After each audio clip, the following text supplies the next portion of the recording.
Welcome to the Interstate Mets Report with your hosts, Nelson and Chris.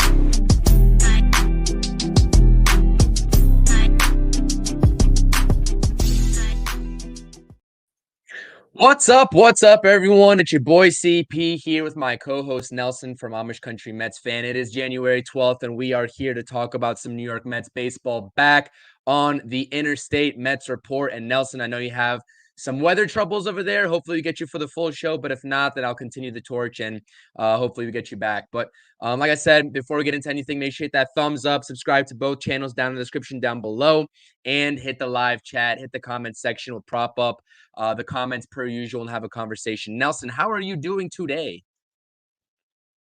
Not too bad. Just trying to batten down the hatches because this wind and rain and snow is coming. So getting everything, getting everything settled before all hell breaks loose. Absolutely, absolutely. And I think that notion that you just said before all hell breaks loose can be applied to this offseason as well, because we are on the verge, I think, of seeing a fluster of moves, and we are seeing a flurry of moves already happening. So I think that we have a lot to talk about today, obviously pertaining to the Mets and news around the league. We'll get into that. Make sure you all hit the follow button on our Interstate Mets account on X. You know where to find us individually. My YouTube is at CPNY Sports. You can subscribe there. I appreciate everyone's support past the 400 subscriber mark. I definitely appreciate the support. Been trying to do regular live streams. The Interstate Mets Report did my first ever live stream yesterday on True Mets Talk podcast, and obviously dropping daily videos almost at this point when I have some time on my hands. And subscribe to Nelson's YouTube channel as well. Do you want to kind of give an idea of what you got coming up for the podcast? And then you got daily videos dropping on both X and your YouTube as well. So tell the viewers about that. Yeah, no, I just kind of react to the news as it comes. Obviously, there hasn't been a ton of Mets news, so just commenting on what I can. Like I did one on the Stearns' comments the other day during the podcast he did with Sherman and Heyman, which I found. Yep. I found that interview was actually more informative and, to me, entertaining than the Zoom conference that he did. He didn't say quite as much there, but with Sherman and Heyman, he did kind of open up a little more. So yeah, I'm just doing videos as I can. I might try to freaking start expanding my horizons into some other content too, because the Mets are not providing as much lately as I'd like. But we'll see. And before we jump in, I do want to shout out. I see my guy Tom's here and Elliot from X I see as well. So shout out to them and everybody else that's watching. Yuki's a long time listener, watcher, whatever.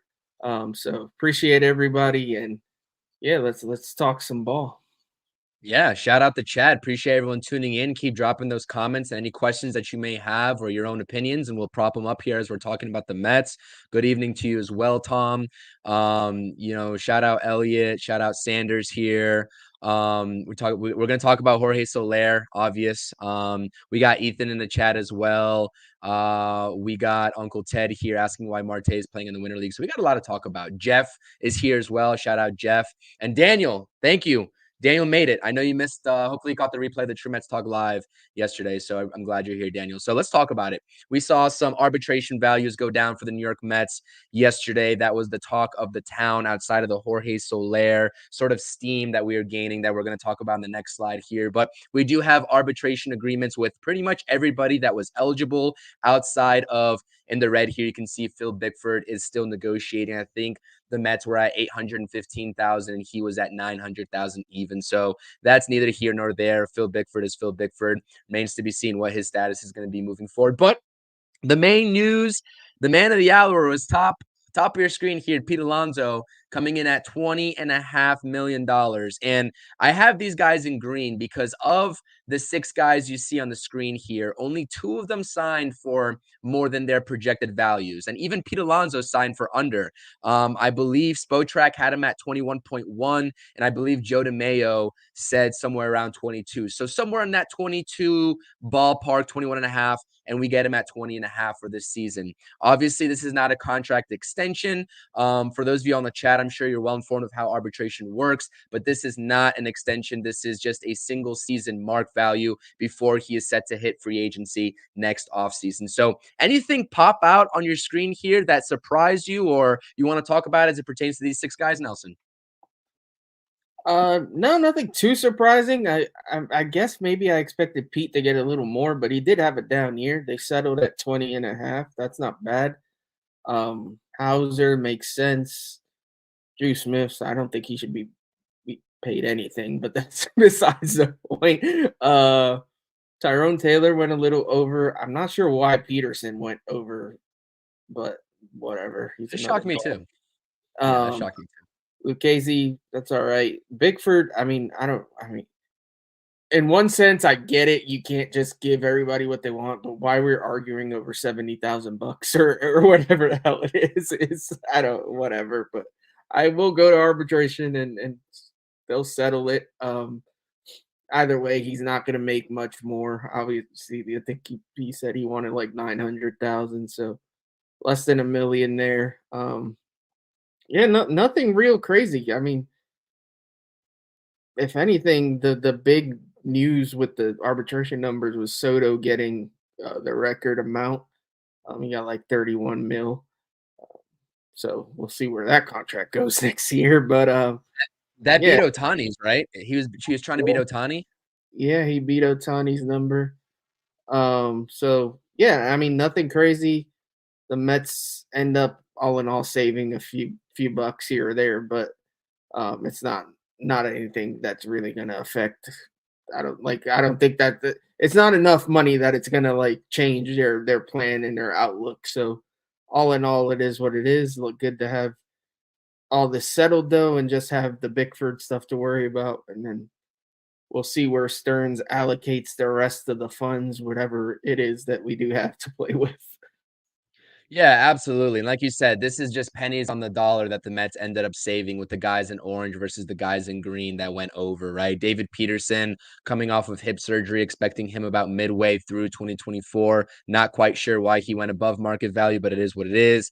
David Stearns with his ties to his boy Tyrone Taylor, getting a little bit above market value. But like you're saying, overall, not much impact there in terms of money saved. But the text in white here is something that does intrigue me. And I think a lot of people ought to sort of go on Spotrac or Fangraphs themselves and sort of look at these values too in terms of how they're projected top to bottom. And they have the rankings in terms of the payroll, both just the 26-man roster payroll and then also the arbitration values and tax values added in. I chose to sort of pull the 26-man payroll as it is values for this coming season. And the Mets are second, ranked right behind the New York Yankees. And we can honestly say that this roster really isn't where we want it to be, right? And to sit there and be second in the league with fans consistently calling this team a small market team just never made quite, it doesn't make sense to me, because I just don't know if they don't go on Spotrac. I don't know if they don't go on Fangraphs. I don't even think they know what the actual payroll amount is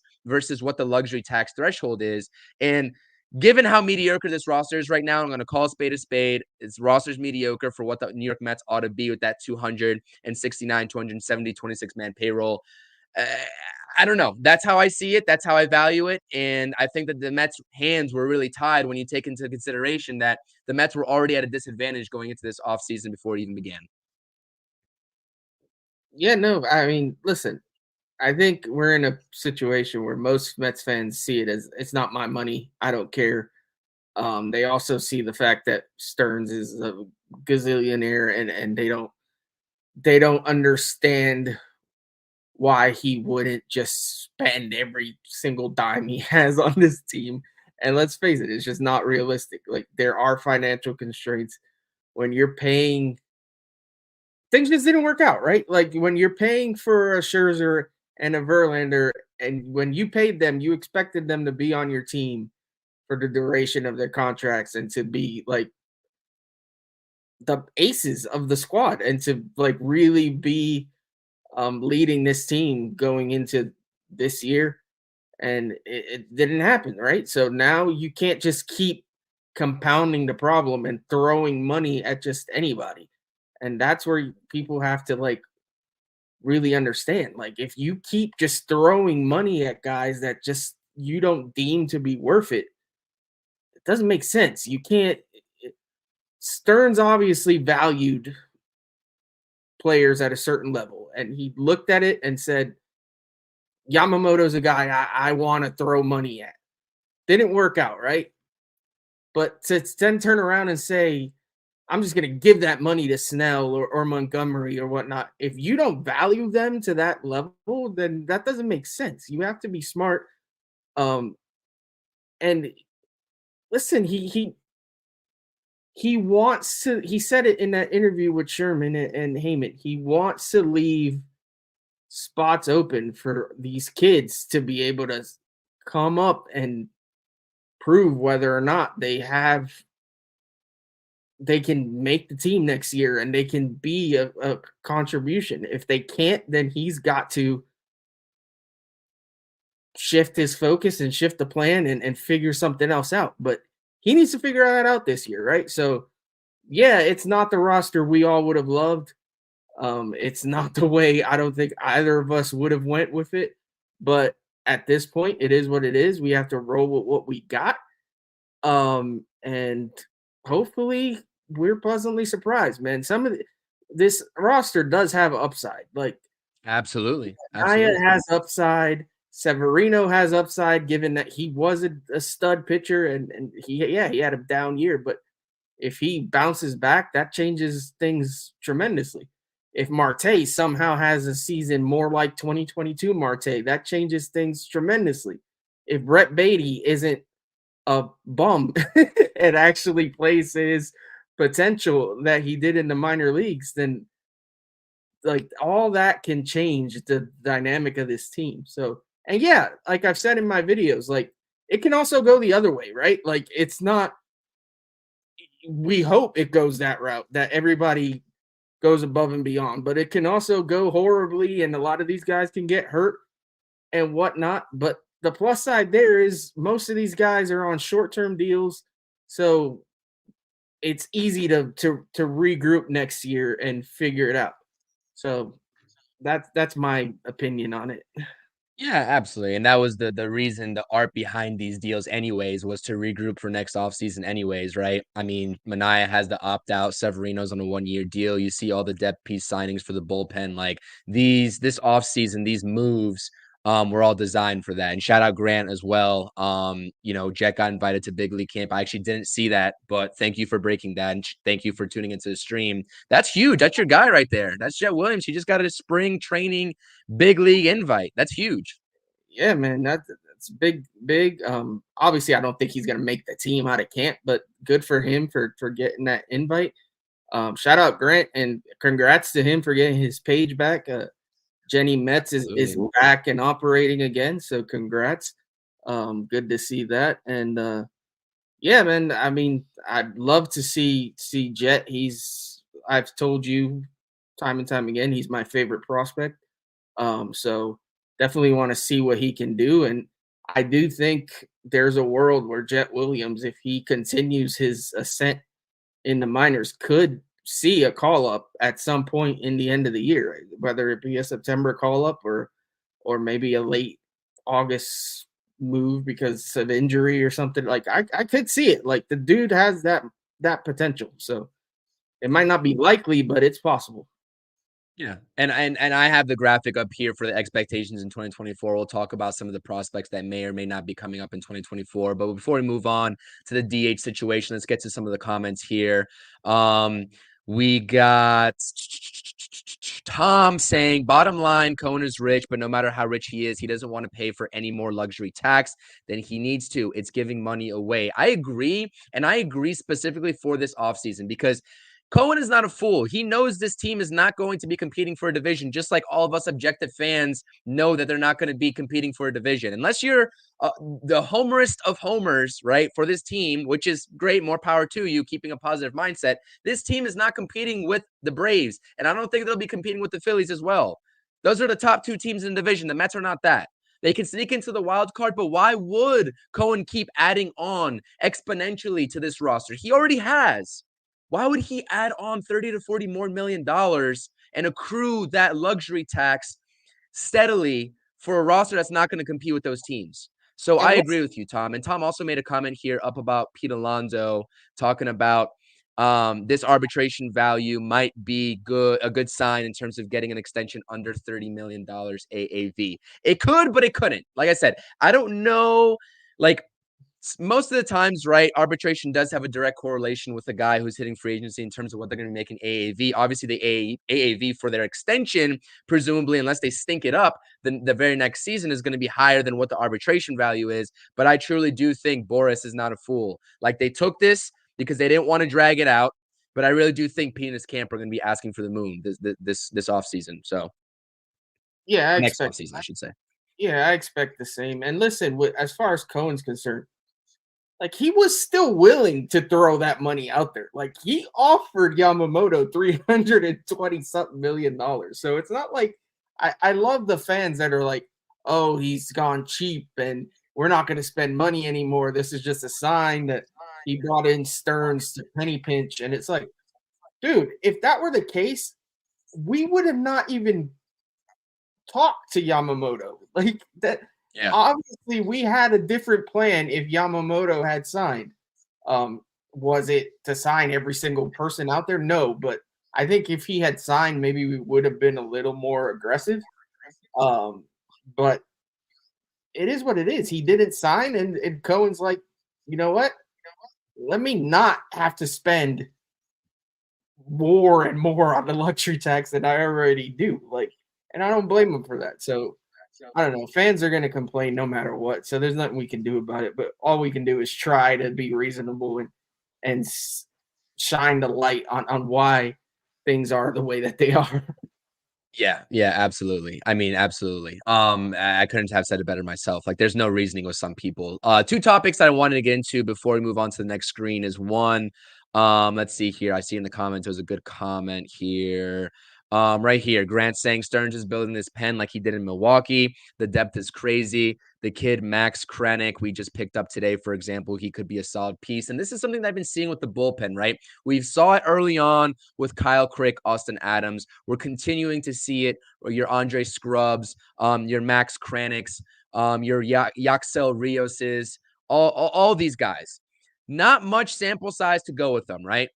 But it's a luxury to have options when you get into that season. And like you said, and like you've been saying on this stream, you throw something at the wall in the front of the bullpen and it sticks. The major guys that you sign are going to be in the back end of the rotation anyways. And we just saw a guy come off the board today, and Jordan Hicks being that guy for the San Francisco Giants moving forward. But the front of this pen, right? When you talk about Phil Bickford, who we have on the screen here, who hasn't come to an arbitration value. When you talk about your Drew Smiths, your Sean Reed Foleys, if those guys do not pan out, the New York Mets have options at this point. They have options, and that is comforting to me as a fan. And that's what I appreciate about the approach in the front of the bullpen this offseason so far. What do you think, Nelson? Yeah, man. I mean, what did we see last year when the pen kind of fell apart with injuries and whatnot? We kept seeing the same 2 or 3 guys that were awful. And then we ended up trading for a freaking Trevor Gott, who was awful. And it was just like the same dudes running out there over and over again. Now, at least we have different options. You can stash some of these guys in the minors if they don't make the team out of camp. And you can put this together to where you can actually have a pretty solid bullpen. And we saw today we got the Danny Young signing. Shout out Keith from Shea and Sons. He had that a few days ago. I think I hinted it to you and Rob in the one group chat. You know, gave you guys the heads up. So we kind of knew that one was coming. He's a lefty arm, so we'll see if it works out. Not a huge sample size the last couple of years, so we'll see. As far as Kranick is actually a starter with the Pirates. Had Tommy John and was out all of last year, so we'll see what he can bring to the table. But yeah, the more arms, the better, man. You never know. Like one of these guys could be like a stud, and then you're in good shape. So you never know. And there's nothing wrong with minor league deals, 1 year deals. I don't have a problem with any of that. So keep him coming. Obviously, he hasn't stopped. Tom did mention we did DFA Cooper Hummel to make room. So the Cooper Hummel era was very brief. But shout out him, and maybe he clears waivers or whatever, and he's still in the minors. But yeah, man, I like this. I like this way of building a bullpen. I do think we could use that like eighth inning guy. Um, Absolutely. I don't know if we're gonna sign him or what, but um, still for the rest of the bullpen, I really like what he's done, and you never know. This could actually end up being a very solid bullpen.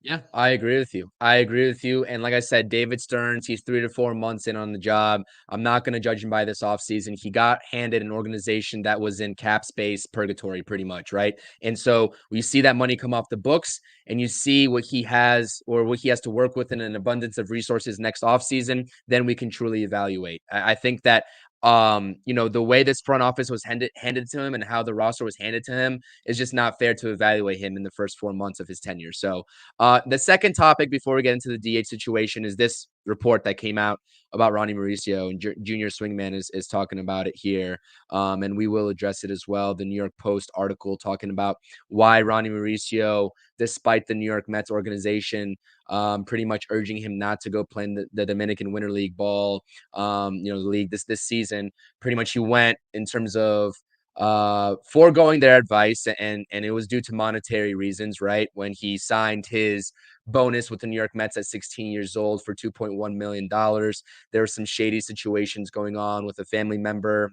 They weren't named. It wasn't named in terms of who the relation was to him. Doesn't matter. And also an agent, his former agent, were operating under some shady businesses. And now he's sort of, I guess they alluded to the fact that he is struggling a little bit financially. And so he wanted to go play in the Dominican Winter League because you can make up to, I think it was like 20 grand. I'm not sure if that's US currency or their currency. I'm not quite sure. I don't want to speak on that because honestly, just saw snippets of the article, but there is monetary gain for him. And there was monetary gain for him in terms of going to play in that league. And it sucks because we all know the situation now. He's out with an ACL injury, attempting to steal a base on one of the games early on. And unfortunately just, I guess, planted the wrong way and the ACL just kind of gave out. So absolutely, Junior Swingman. It was an article that was kind of difficult to sort of comprehend in terms of how this can happen to somebody, in terms of their situation, their background. And you certainly got to feel for Ronnie Mauricio because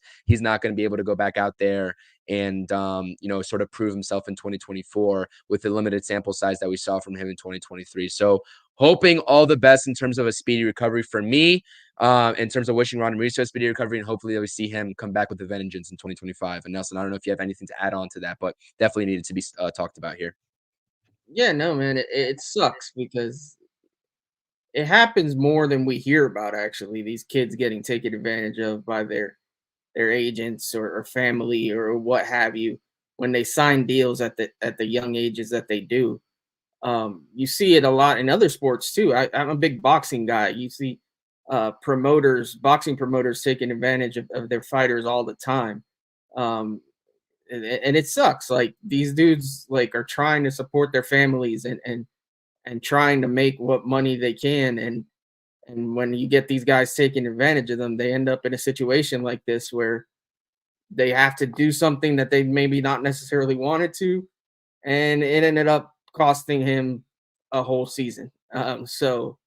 And a year of development and everything else. So it could cost him not only the money that they stole from him already, but it could cost him money down the line. Let's be real. Like if for whatever reason this injury affects his career and he's not the player that he could have been, this could cost him millions of dollars. So people like that are scumbags, and it sucks. And it's no fault of his own. He was just trying to support his family.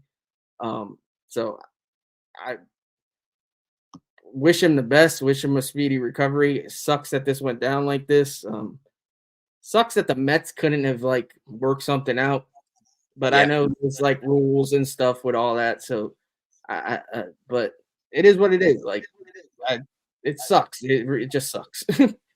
Yeah, just an unfortunate situation. Got to feel for him, especially with all the details coming to light about that situation. So, hopefully he's getting his rest. Hopefully the ACL is recovering pretty well, and hopefully we see him come back stronger than ever in 2025. The Mets are definitely going to miss him this year. So, I said we got about 27 going on 30 people in the chat. Make sure you're hitting that thumbs up on both streams. We're streaming it to both of our YouTubes. Subscribe to both YouTube channels, and make sure you keep dropping those comments. Got some great thoughts and opinions in the comment section already, as we always do every week that we go live on this show. So I definitely appreciate everyone checking us out. If you're new here, definitely subscribe.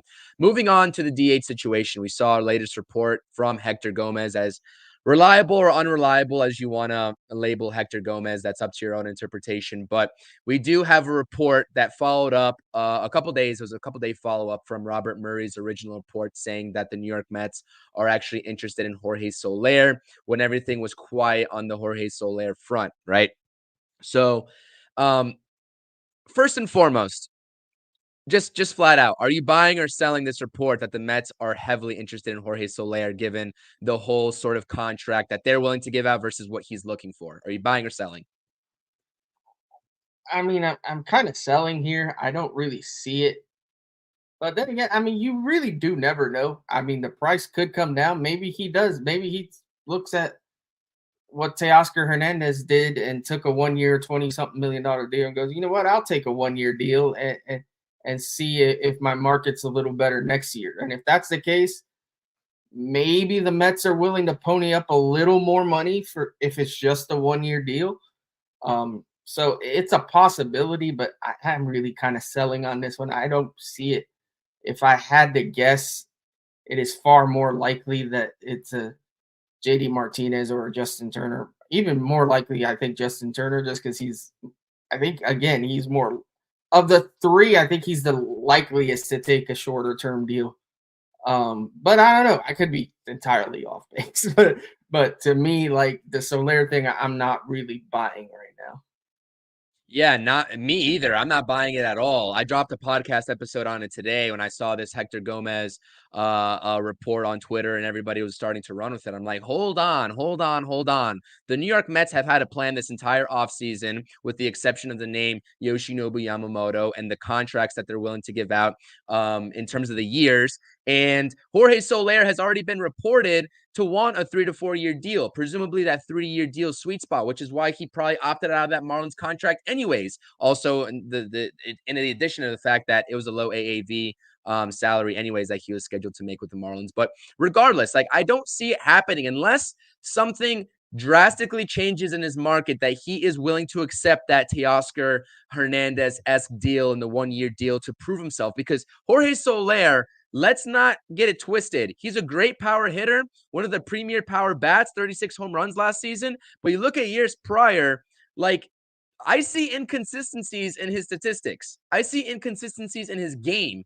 He's not the best outfielder, right? We wouldn't be signing him to play outfield because I think our outfield's pretty much set anyways. But nonetheless, he's a pure DH, and some of the numbers aren't really consistent. So if he's going to want that 3-year deal and stick to it, I cannot buy on this. I'm absolutely selling what Hector Gomez is saying, especially when you see the quotation saying highly interested, not just interested. He's taking it a step further. You take it at face value for what it is. But yeah, I agree with you. We've both been screaming Justin Turner on this podcast, on our channels, at all costs, right? Ibby here. I know you're a Justin Turner guy as well. Till Mets do us part. Shout out you guys. You guys are always talking about Justin Turner. I believe that Justin Turner is the best fit contractually and just fit-wise in terms of the Mets lineup, and just slotting him in right behind Pete Alonso. Sneaky pop, can hit for average, all fields hitter. Give me Justin Turner, coupled with the fact that he is pretty versatile in defense, although I wouldn't like to see a 39-year-old play defense too much for the New York Mets in 2024. But to your point in the last slide, I think people, and myself included, I fall into this category as well, because the way that I've been talking about Mark Vientos and DJ Stewart's, the DJ Stewarts of the world for in-house options at DH have been a little bit unfair to them. And I won't say this because they're not any sort of superstars. They have some sneaky pop in their bats. Mark Vientos, right, had 9 home runs last season in 65 games. DJ Stewart had 11 home runs in 58 games. These guys can get you 20, maybe even 20 plus home runs in a good season for them. Now, are we expecting that? Should we bank on that? Absolutely not. That's a whole different topic. But they can. And if the Mets go in-house and truly just forego the DH altogether, okay, so be it. You want to get Mark Vientos at bats, I understand. But honestly, if we are in the ballpark of, or if we're in the mindset that we want to win as many games as possible and we want to put the most competitive roster out there as possible, it has to be one of the names on the right-hand side of your screen in terms of going the external route. I mean, what do you think, Nelson? Yeah, I think if you're looking to win more games, I think it makes more sense to go the external route. Um, like you said, and maybe like you said, have said it on his their podcast that Till Mets do his part over and over. Make sure you guys are watching and subscribing to that if you haven't already. Absolutely. Um, but yeah, Turner to me is a good fit. I don't know what his market is right now. We've kind of heard the rumors that we were in on him, and then it kind of just died down. We haven't heard anything about him or JD Martinez for that matter lately. So there's the name now that we're apparently connected to. 3 years obviously isn't going to happen for us. Like I said, the only way it's going to happen is if it's a 1 year deal. And you're right, he does have flaws in his game. I mean, all these guys have flaws in their game. Let's be real, but um, he's the least consistent of the bunch. As far as the in-house options, listen, Vientos has proven he has pop, right? The bat at times seems a little slow. We'll see. Maybe giving consistent playing time and just focusing on hitting. Like if you give the guy the opportunity to just DH, he doesn't have to worry about playing the field and worry about the fact that he's making errors left and right, because let's face it, he's not a good fielder. Maybe if he's just focused on hitting, if you can unlock a little extra there with the bat, it's possible. DJ Stewart, he's 30 years old now. I'm not really. I mean, he had one pretty good month. I'm not really banking on Stewart to provide that much. Let's be honest. He's not a bad guy. He's okay. He's a decent bench guy. But I think if anything, if we're going in house, Vientos more than likely is the guy.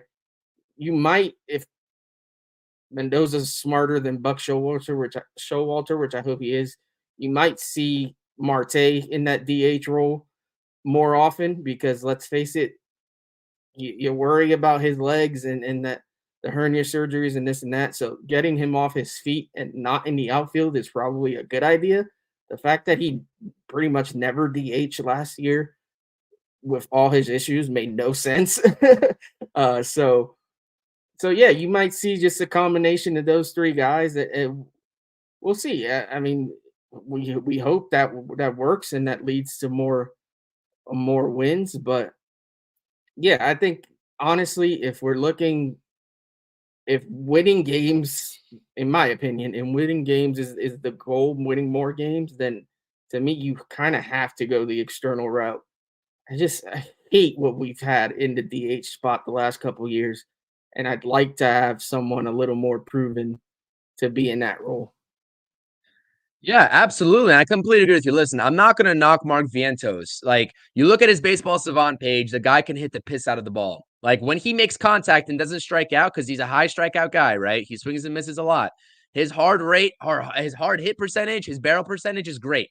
Like, do those translate to hits? Do those translate to home runs consistently? That's what we want to know, right? And maybe more sample size from him and ample opportunity will reveal that. We don't know yet.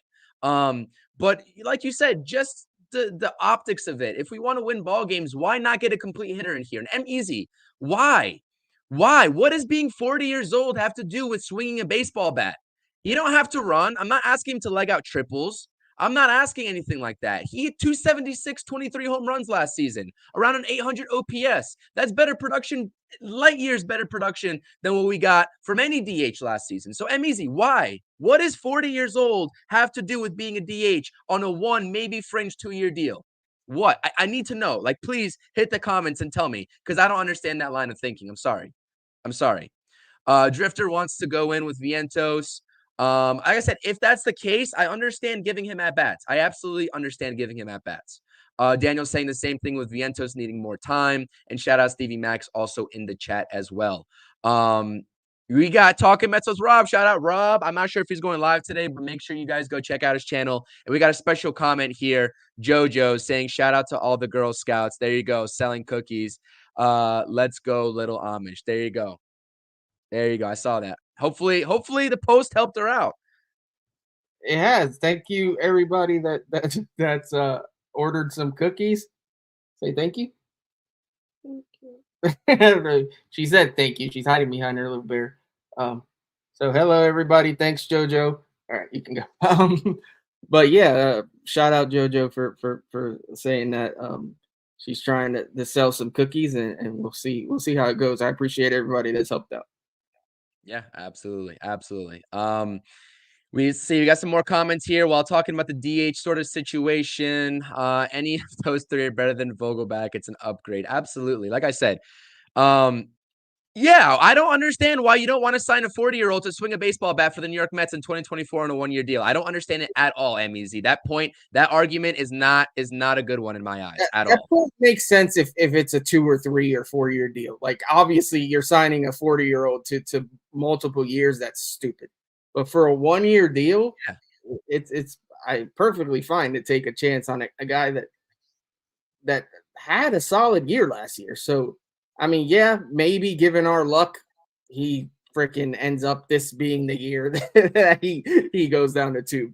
But I would take that chance on a 1-year deal. Yeah, absolutely. I agree with you. Jeff agrees with you as well. And Imby saying Turner's still productive, don't care about his age, no such thing as a bad 1-year deal. Absolutely. Like I said, it's a plug-in type play sort of signing. Listen, I understand we want to get younger. I understand the optics of that, MEZ. Like there, I will understand with you. But like, listen, man, if you want to see this team be competitive, if you want to see maximized production out of Pete Alonso, you have to sign a DH, man. I don't, it doesn't matter. Like it is, you have to sign a DH, and I like Turner to fit that bill because honestly, I'm not even confident JD Martinez takes a 1-year deal. You're definitely looking at 2 to 3 years for JD Martinez with the type of season that he just turned out. And he's 35 going on 36 years old. I think he's actually 36 years old. So he's not quite as old as Justin Turner, but he's an all-star in each of the last 3 seasons. So JD Martinez and Jorge Soler are not even in the realm of a 1-year deal. Your best bet, if you don't go in-house, is go Justin Turner because you're not tied down for too long, 1 year. So, like I said, that's my argument. And I could be out of base. I could be out of line, but I see a lot of people agreeing with me here as well. So Uncle Ted just wants – I agree with you. Win at all costs. That's Josh, that's busted knuckles there for watching. Shout out Josh. Yeah, there really is no such thing as a bad 1-year deal. If they suck, it's only for a year. You move on. I don't see the problem. Would it be nice if we could get someone younger? Sure, but like, who are you getting on a short-term deal? If our strategy is short-term deals here, you're not going to get, unless you trade for a guy, you're just not going to get a younger guy here. So you either go in-house with what we got, and if you don't like that, then you have to sign one of these guys. And Justin Turner's to me and to you and to a lot of us is the fit that makes the most sense. And it's not Gio Urshela. I just want to put out there, it's not Gio Urshela. He's not coming here to DH. For anyone who needs to hear that, he's coming here to back up Brett Beatty, baby. Back up Brett Beatty. I like that. See, that's fine. Back him up all you want, but he's not coming here to start for the New York Mets in 2024. I just want to get that out of the way. Anyway, shout out everybody in the chat. What about Matt Chapman? Where's Tone, man? Where's Tone? Hey, man, honestly, we were talking about the Hot Stove Live earlier a couple days ago with Talking Mets with Rob. What if a Jesus Luzardo trade is in the works with Brett Beatty in there? Then you kind of have to make a move there at third base. I don't know. Swingman saying, I'm not convinced that JD even wants to play on the East Coast. Daniel's making the argument for JD. How many Mets are going to hit 33 home runs like he did last season? I agree. The pop is there. Absolutely.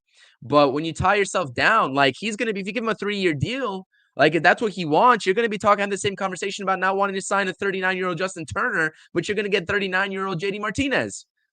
So listen, it's a tough topic. I understand this bridge year is tough and for all parties involved here. So, the idea here is really based on a DH market bottoming out. If it stays in the 2+ year range for these guys, then Vientos will be the guy. Yeah, absolutely. I agree with you. They're doing their due diligence with all 3 guys on the right-hand side. And like I said, I will not be upset at this point, given how this offseason has played out, if Mark Vientos gets that role as the DH. But you guys got to be content with either Alvarez or Marte hitting 5th.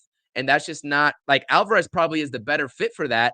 But are we going to put that pressure on him in year 2, given how he ended the season in 2023? And Marte is not going to give you any power at all. There's no protection for Pete Alonso there at all with Starling Marte at all. So I don't know. There's a lot of inner workings at play here, a lot of outside factors, and the DH remains to be seen. So like I said, Justin Turner's my guy. I'm easy. I know you don't agree. A lot of people do agree in the chat. I think Amish here agrees as well. There really is no bad answer here in terms of the right-hand side. I'll take any one of those guys as long as the Mets are willing to give out that contract, right? So let's move on here.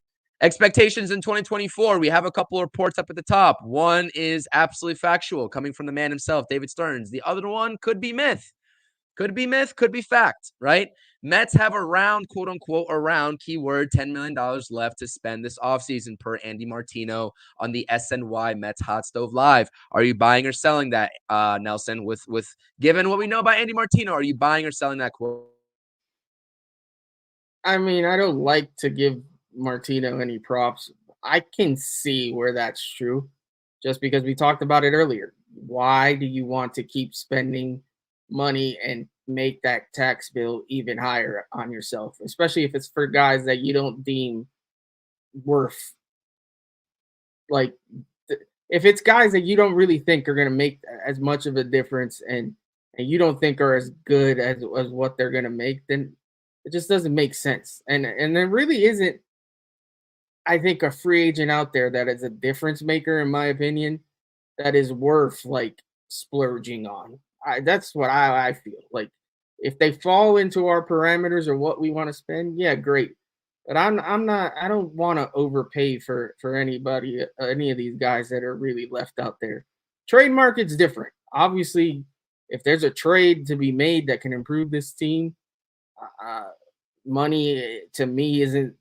I don't really care about the money. Obviously, there might still be some financial constraints there, but at least with trades, like maybe you can get guys that are cost controlled for a few years and help you out not only this year but beyond this year. So we'll see. So far, I mean, we're only giving out like minor league deals here and there. So it certainly seems that Martino could be right about the $10 million mark. Yeah, absolutely. And like I said, that's not a hard cap on 10 million. He did follow that up and saying it's around the ballpark. It's not a hard 10, maybe talking about 12 to 15. But if that is the case, then anything that we talked about in the previous slide presumably doesn't matter because I don't think any one of those guys are going to sign for less than 10, less than 12, even less than 13. Those guys are looking at 15 plus, and 15 is probably, I mean, it's probably on the generous side for us as you know, the Mets fans, hoping for them to agree to that contract. So, yeah, absolutely. I think Andy Martino, as much as he reports with bias, you know, when he reports on the Yankees compared to the Mets, I think that he's actually factual in his assessment. Whether it's 10 to 15 doesn't really matter, even 17, right? Around the ballpark is what we're talking about. And this is really the first report that we're hearing about any sort of constraints surrounding this Mets front office. So we'll see how it plays out. Given the way this roster is shaking out. Second report here, Drew Gilbert will start in AAA in 2024. Second question is, do we think we see a Drew Gilbert debut? I guess first question is, before the trade deadline or before the All-Star break, excuse me, and then or just in 2024 in general? Will we see Drew Gilbert out there in the outfield for the New York Mets? What do you think? Yeah, I mean, barring obviously the injuries or the, I mean, I wouldn't see it, but if he just bombs in AAA, like I don't think that's gonna happen. Barring either of those things, I'm pretty sure we will. I mean, if he's starting in AAA, we would seem that he's going to make it up at some point, right? And obviously, health is a thing too. Like, yeah, right now we're gonna roll with Bader, Nimmo, Marte, what have you. But if any of those guys get hurt, that opens the door, right? So, like, I do think at some point we do see Drew Gilbert. Like I said before, we could even see Jet Williams, Acuna. There's a few guys that we may actually see up and helping this team during the 2024 season. Like I and it'll be interesting to see how aggressive we are though. Like because obviously the last regime and regimes past have been super conservative in calling these guys up. So maybe with David Stearns at the helm, there's a shift in that thinking, and we see more of the aggressiveness in calling guys up. I mean, we see it with other teams. Guys will skip AAA altogether. The Mets haven't had a tendency to do that, but maybe now that Stearns is at the helm, things change. And yeah, once it'll obviously also depend on how this team is doing, right? Like if this team is contending and looks like it's gonna be in the hunt for a playoff spot, then come trade deadline time, we might be looking to add pieces that might keep Gilbert in the minors, right? But if the season goes to hell, you might see a situation where we're like, you know what, we just want to see what the kids got and let's go that route. So anything can happen, but I do think at some point, one way or another, even if it's just in September, Joe Gilbert will be a New York Met and playing in Queens. I agree with you. Absolutely. Ibby knows I'm all about Drew Gilbert, man. I'm on the Drew Gilbert train. I said it months ago when Rob asked us on the Hot Stove Live who our top prospect is, who our favorite prospect is in the Mets farm system. I said Drew Gilbert absolutely has the tools to be a 5-tool player. And I just love what I see from him both on the offensive and defensive side of the ball. Carlos, same thing. I know he's a Drew Gilbert guy. We got a little bit of a Drew Gilbert hive in the chat, so I like that. I like that a lot. Let's see here. We got some more comments here.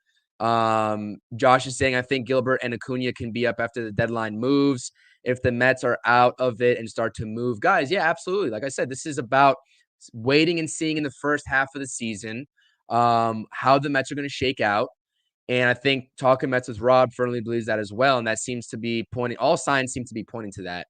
And I think we're going to see a lot of those prospects, those guys that are fringe ready start to come up. Even your Mike Vazzels are going to be on that list to come up and see what he's got, right? So I think that we can definitely see that in terms of how the Mets manage the farm system. And I think that you're right.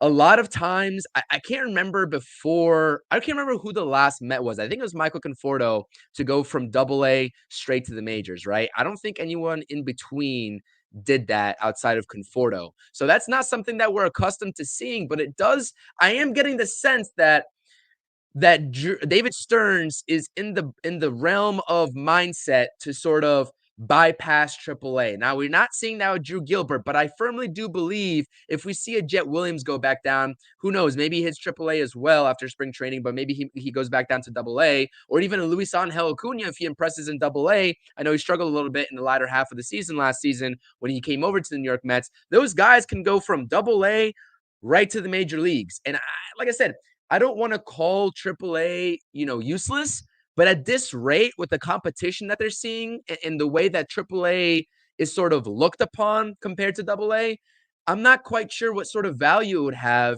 especially when we've seen with Beatty and Vientos. So, like I said, I know it's not a one size fits all with every prospect. That's just some food for thought, though. Let's see here. We got Sanders in the chat. I guess Cohen and Stearns are saving the millions for December superstar free agents, and that can be something that we can have a conversation about when it gets to next offseason. I know that it takes a lot of patience, and a lot of people in this, I've just seen some comments in this chat, comments on Twitter that people aren't patient, and that's fine. Not everyone's built to be patient and wait a whole season to see how it's going to play out, given the expectation that this team was supposed to go in with. So, but that certainly does seem to be the case. Shout out Kenny checking into the stream. There's a strong likelihood that one or more of our outfielders will spend significant time in the IL.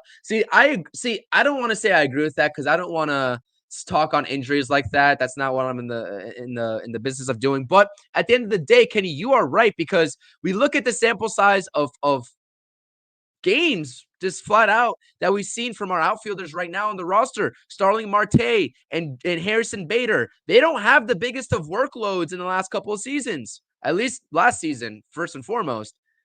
Brandon Nimmo has his own injury histories. We talked about that on the Mets Hot Stove Live. Like, this platoon of outfielders are shaky in terms of the injury history. So I don't want to say and foreshadow that, but if any one of those guys goes down, are we really going to rely on a DJ Stewart to go out and man the outfield every single day? I mean, we might. But if Drew Gilbert's right there, then why not just call him up? If you think that he's truly ready and you're not rushing him and he's ready for those bright lights in Queens, then why would he not be the next man up? So that's where I think that I wouldn't be shocked in a scenario like Kenny's saying here if Drew Gilbert comes up before the All-Star break. But then there had to be a sort of an emergency situation, and the roster moves would have to sort of play out accordingly. So that's really the only sort of reason I see for a Gilbert call-up before the trade deadline or before the All-Star break. Sorry, I keep getting those two dates mixed up. But yeah, like I said, 2024 expectations are as such, and the 2024 expectations are deliberately going to be relying on these decisions slash factors that we see on your screen here. Is it going to be a 5 or 6 man rotation? Beatty Marte resurgence. You talked about that in the previous slide. Severino Minaya, what kind of production are they going to bring to the table on those 1-year deals? Well, Minaya, 2-year deal with the opt-out. The prospect debuts that we're talking about here, Vasil, Drew Gilbert, etc. Who else is coming up? Are they going to get their shine in Queens in 2024 before that ever so important 2025 offseason? All these things on your screen here at the bottom are directly related to how this 2024 season is going to play out. Nelson, do you see any one of these bullet points that you want to kind of expand on? I mean, they're pretty much this pretty much all of it is what makes or breaks this season, right? Like 5 or 6 man. I mean, at this point, they could just roll with a 5 man. I could see it. If that's the case, then we're looking. What is that? That's Senga. That's Quintana, Severino, Hauser, and Minaya. Not in that order necessarily. I was just throwing the names out there. If you're going 6, then you're looking at, much as I hate to say his name, Miguel and freaking Jose Budo, Joey Lucchesi. So I mean, either or could be a possibility. I guess we'll see what Mendoza decides in the spring. Beatty and Marte, really, that makes a huge difference. If Beatty can find himself and be what he was in AAA, in AA, like the guy looked like a solid major league player. Like he could be a solid major league player. So if he can find himself with more at bats, if he can get out of his head, then yeah, that changes a lot, man. That lengthens the lineup. If somehow Marte can give us anything that again lengthens the lineup, we saw the difference maker that Marte could be in 2022. And it showed when he got hurt at the end of September. That's when the Mets or at the beginning of September in 2022, that's when the Mets really started to take a slide. Like he got hurt and they lost like their spark plug. So, and then last year we didn't really, I mean, he was useless. So if we can find a way to get him back, then yeah, that changes the dynamic huge. Severino, Minaya, listen, if Severino is last year's Severino, then the Mets are in bad shape. Let's be real. Trouble, yeah. We need, in order for the Mets to compete and maybe be in that wild card hunt and win 80-something games, we need Severino to bounce back. We need Minaya to finish or to pitch more like he pitched the end of last year. And maybe give us even more, given that he's been at the drive line lab and working on his stuff, and apparently his fastball's up to like 97. Like, if he can harness that stuff and be a guy that looks like a solid pitcher and can more of a middle of the rotation arm than a back of the rotation arm, then huge. It's a huge boost to this team. I see Josh mentioned that Budo and McGill finished 2023 looking good. Listen, I'm not a McGill guy. I don't care how he finished 2023. I think he's a bum. I'm just gonna flat out say it. You could disagree with me if you want. I don't like him. Budo, we'll see. Budo, to me, I don't know. I feel like he's more. His stuff screams more of a bullpen guy to me, but I could be wrong. Maybe he's got something there. And prospects, like, you never know, man. Like, it's about time that we get. I think you're right, Mark Conforto. I think was one of the last guys that we like called up from like Double-A, and he came up and he kind of like really lit a spark in the team. That was in 2015 when we ended up getting Cespedes and everything, and things just broke right that after that trade deadline. So if we can finally get some prospect luck and get one of these guys to come up and just like take off running, like somehow the Braves always do, like, why can't that be us for once, right? So it's a lot of what ifs, man. So it sucks because there's a world where things finally do come up, sunshine and rainbows for the New York Mets. It hasn't happened, but it's a possibility. But there's also a world where it all goes to hell, and we're looking to trade any and everybody, and it's on to 2025. There's always next year, right? So I don't know. At this point, your question here, more than 75 wins or no, I would say yes. I think we can win 80 games, 82. And if things really do go well for us, then obviously that number can go higher. I think I want to shout out, where's the comment at? Elliot, if you don't listen, or if you are on X and you're not checking out Elliot's spaces, please do. He's a good dude. He's always on there doing spaces, and he's a more of a positive guy. He's been saying 87 wins. He's standing by that. It's a little more than I would say, but shout out him. I mean, I would love it if we can win 87 games and make the playoffs. Once you do that, anything can happen in the playoffs, right? So we'll see what happens. I feel like we're at least an 80-win team at this point, and who knows, if we add a couple pieces here or there, then that can then bounce up a little bit. Yeah, I agree with you. I think 87 may be a little ambitious, but shout out Elliott in terms of believing that and having full confidence in that. I think 80 to 82 is definitely my range, and I've been saying that for the last couple of streams as well in terms of how this roster is shaking out. But on the flip side, if the Mets are a complete bust, right? They have contracts that are controllable that they gave out this offseason that can be flipped at the deadline. And I know that a lot of people would prefer to be competitive and not flip those contracts, but it is what it is. Drifter saying that here, can't depend on that to be fair. A playoff season makes it more likely, like a big free agent signs in 2025. If they win 70 games, Mets may be used to the hike price. Yeah, I mean, like I said, there's a lot of external factors here at play, especially when we're talking about the big names that hit the open market. Ultimately, the checkbook, is that going to matter? Is that going to be the end-all, be-all for players or not? Like, nobody knows what the players' mindsets are. But I agree with you. 80 to 82 wins is what I see.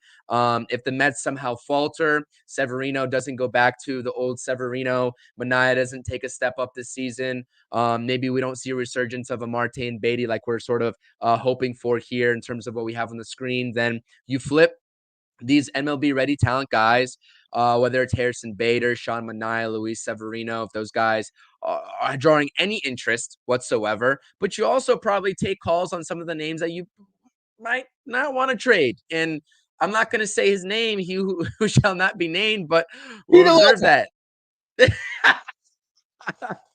Yeah, okay. We'll save that mess and that debacle for a whole nother stream. But yeah, absolutely, that's who I was thinking.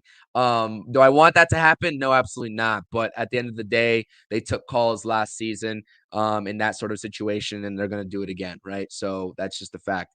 Let's see here. Drifter saying I have more confidence in Manaea than Severino. Fair assessment. Severino just rubs me wrong.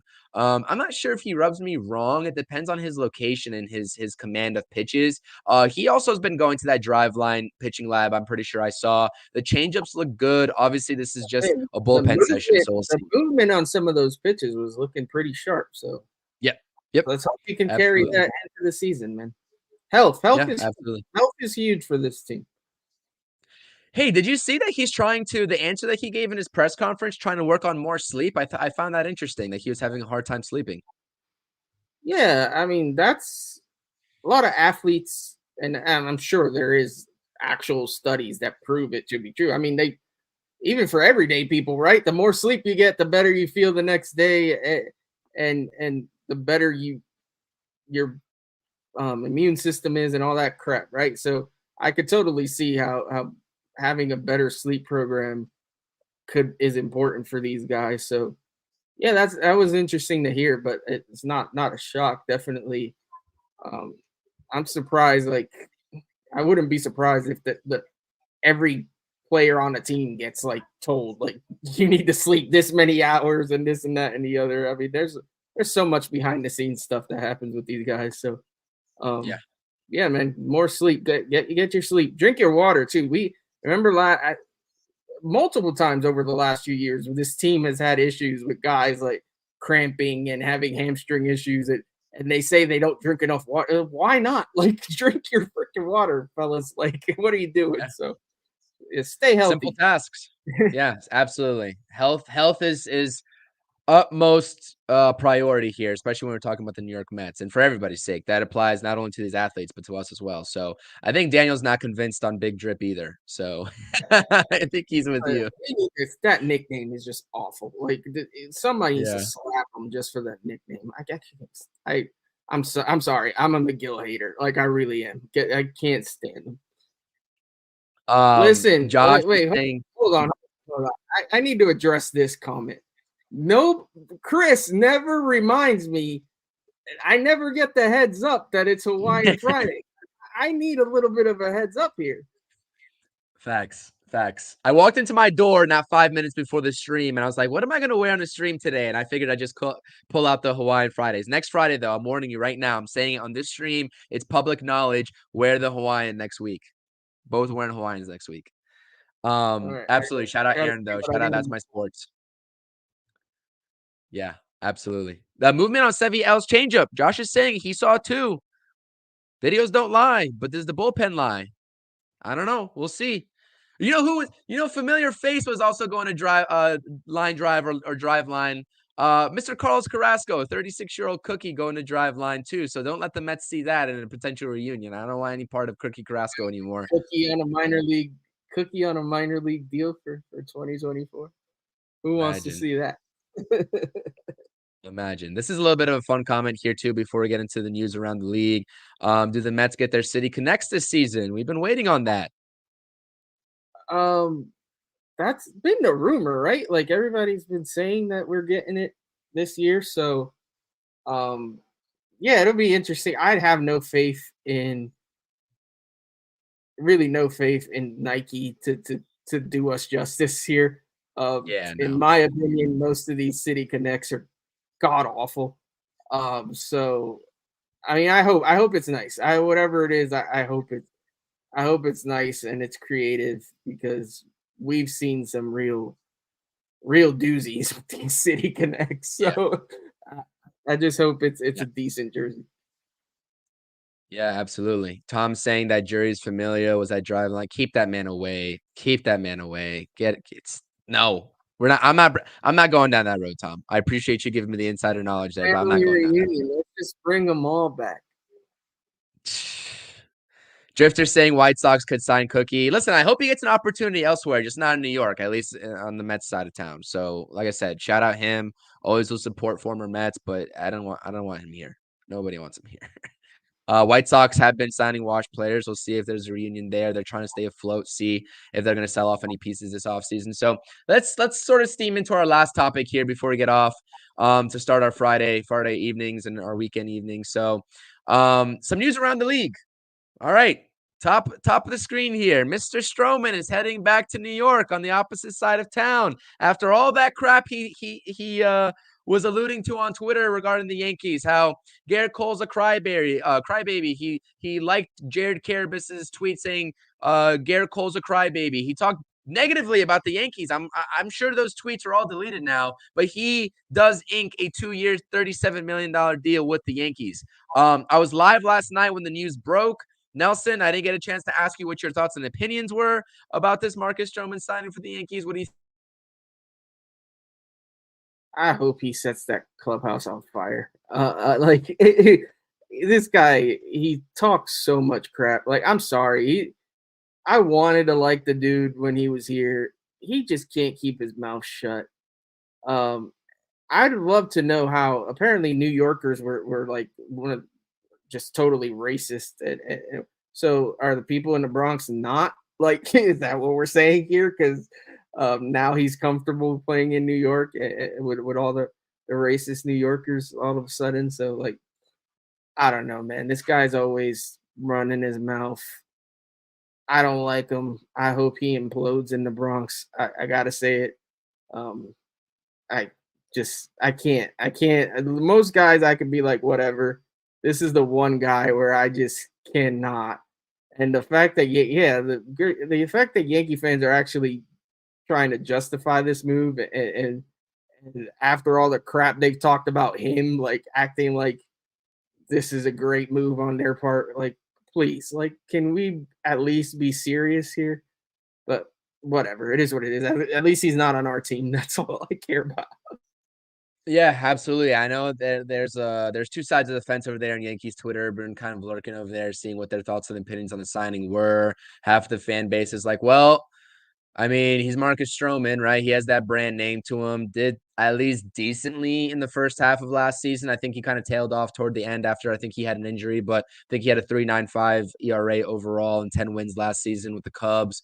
Obviously opted out of the deal, so we'll see what happens. But the other half of the fan base is just like, I don't want any part of him, and they're kind of in a weird situation now having to root for him. The head cases they have in that rotation, like Stroman, Rodon, we saw last year, is out of his mind. Yeah.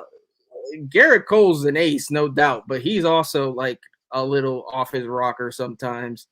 It'll be interesting to see how that all plays out with that crew all together. Yeah, absolutely. I think we struck a nerve with somebody here. Yeah. Well, we'll see. We'll see how the seasons play out. But nothing worse regardless, than a nothing worse than a Yankee Cowboy front runner. I can't is that what you go watch it. I see the little. I'm pretty sure that's a Cowboys logo. Like, please, yeah, I see go it watch too. another stream, bro. Anyways, running down the list here, Jordan Hicks, 4 years, $44 million. We saw that today. Shota Imanaga, 4-year, $53 million. That deal was kind of surprising to me to see what he got with the Cubs. Dodgers had a little bit of a head-scratching trade to me. They traded their number 2 overall prospect for more prospect depth, one of them being a pitcher in return from the Cubs. Not really sure there. And then Brent Suter, a guy that was directly related or I guess linked to the Mets this offseason, former Stearns guy in Milwaukee, signs a 1-year, $3 million deal with the Reds. That's a bargain for what he put up in terms of his numbers in Colorado. So anything on this list surprise you here before we get out of here? I'm not surprised by the Jordan Hicks signing. I'm surprised by the fact that I read that they want to use him as a starter. I thought that experiment had already failed and that he should be used in the bullpen. I feel like that's his best role. Well, we'll see. I don't know. The Cubs signing Imanaga, that wasn't surprising, but the terms of the deal are kind of all over the place. Like that's the standard number, but the like different ways that he can get more money and whatnot, it's just odd.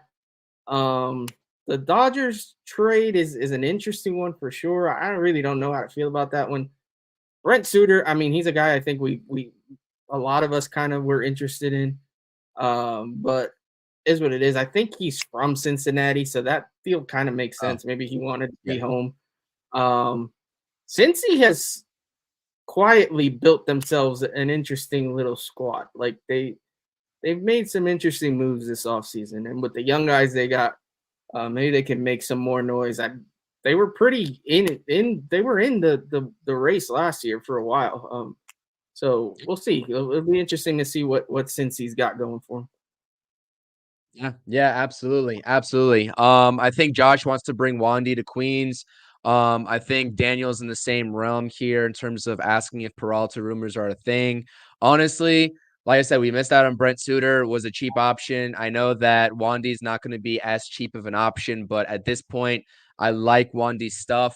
I know ex-Yankee, I get all that, but like honestly, he's got the stuff. Heavy off speed, good movement, power fastball.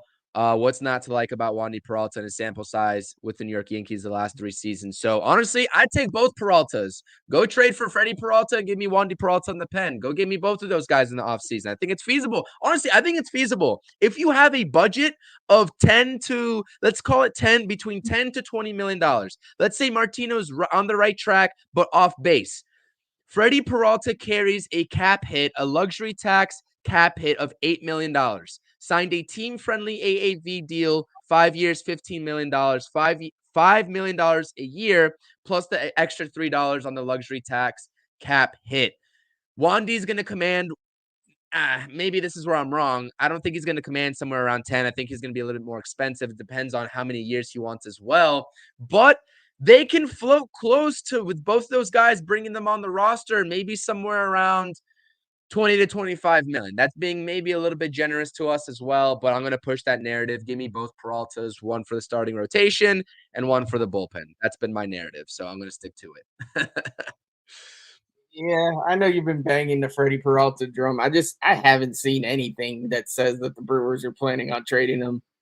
Yeah. I don't see any smoke there, so I really don't think that's gonna happen. But I mean, I wouldn't complain if it did. I like Wandy too. I wouldn't mind Wandy, but we'll see what happens. We're running over an hour now. We should probably get out of here soon. I do want to shout out Pastor Steve. Pastor Steve, say some prayers for us, please. And then it was true. Aaron, shout out Aaron. Mets did sign Max Kranick, however you say his name.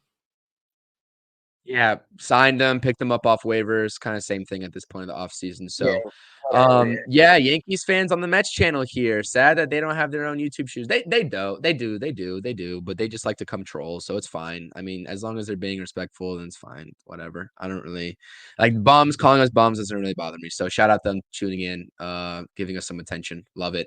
Anyways, we're getting out of here, man. One thing here, Shota Imanaga, absolutely.